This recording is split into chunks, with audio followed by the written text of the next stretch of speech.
এর আসক্তি তোরে আগামী দিনে ভিক্ষার থালা তুলে দিবে, তুই ভিক্ষা করবি। আমি বলি ভিক্ষা করবি আব্বা, মনে রাখিস। তোর বাবার বিদেশ, হ্যাঁ, তোর বাপ বিদেশ, তোর ভাই বিদেশ, তোমার ভাই বিদেশ, হ্যাঁ, মাতবুরি করো, তুমি মাতবুরি করো। তুমি মনে করছো বাবা আমার আব্বা তো বিদেশ, আমগো সংসারে আর অভাব হবে না। কত প্রবাসী একাকী চোখের পানি ফেলে, আমি নিজে দেখছি প্রবাসীর কান্না। আমি এইবারও হজ্জের সময়, আমি তো প্রতি বছরই হজে উমরায় প্রবাসীদের রুমে রুমে যাই। কত প্রবাসীর কত কান্না। আমার বড় মোবাইল আছে আমার কাছেও, আমার কাছে সারা দেশ থেকে বিভিন্ন জায়গার থেকে বিভিন্ন জন বিভিন্ন খবর পাঠায়, যে ওগুলো আমার গাড়িতে আছে। কত প্রবাসীর কত কান্না, ডুকরে ডুকরে কাঁদে।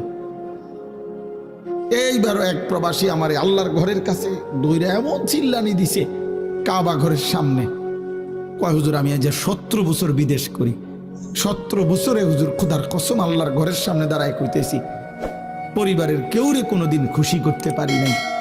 কয় যারে যত টাকা দিছি, মা হোক, বউ হোক, বাচ্চা হোক, বোন হোক, আত্মীয় স্বজন হোক, যেখানে দিছি 5,000 টাকা, কয় তারা কইছে তে ইচ্ছা করলে 10,000 টাকা দিতে পারত।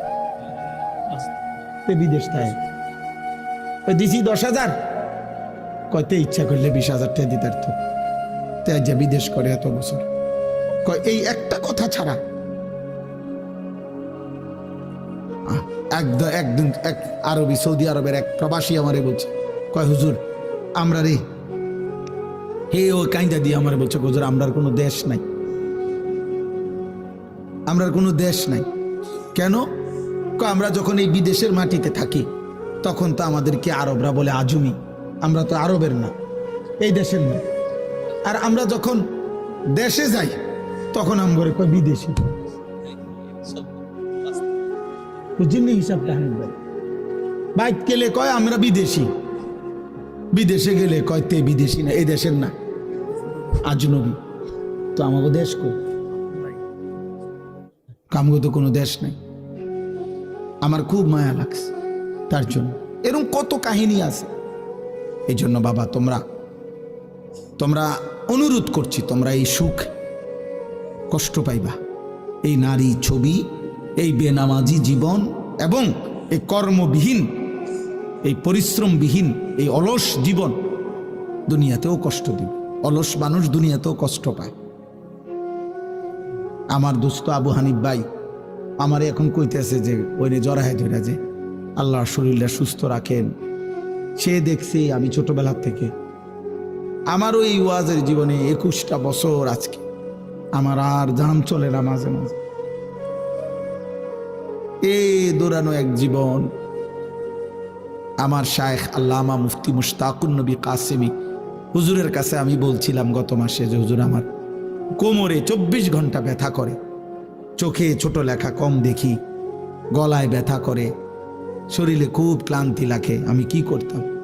আমার শায়েখ আল্লামা মুফতি মুশতাকুন নবী কাসেমি হুজুর বলছে মাওলানা আল্লাহর কথা বন্ধ করা যাবে না।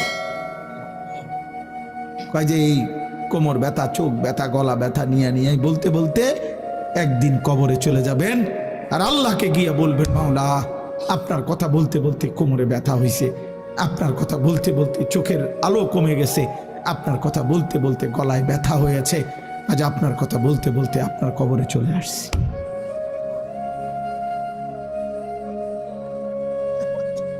এজন্য দোস্ত, আমি ব্যক্তিগতভাবে কোনো প্রার্থী না, আমি কোনো নির্বাচনে দাঁড়াইছি না, আমার কোনো মার্কা নাই। থাক কেউ কথা বলেন না, বাহিরের কারণে চিন্তা করবো না, সাবধান, একদম চুপ। এটাও শয়তানের ওয়াসওয়াসা। আমার যারা মনোযোগে আছে মনোযোগ, বাহিরওয়ালা নিয়ে আর টেনশনের দরকার নেই। সবাই একসাথে ঠিক করতে হইব, এটা জরুরি না?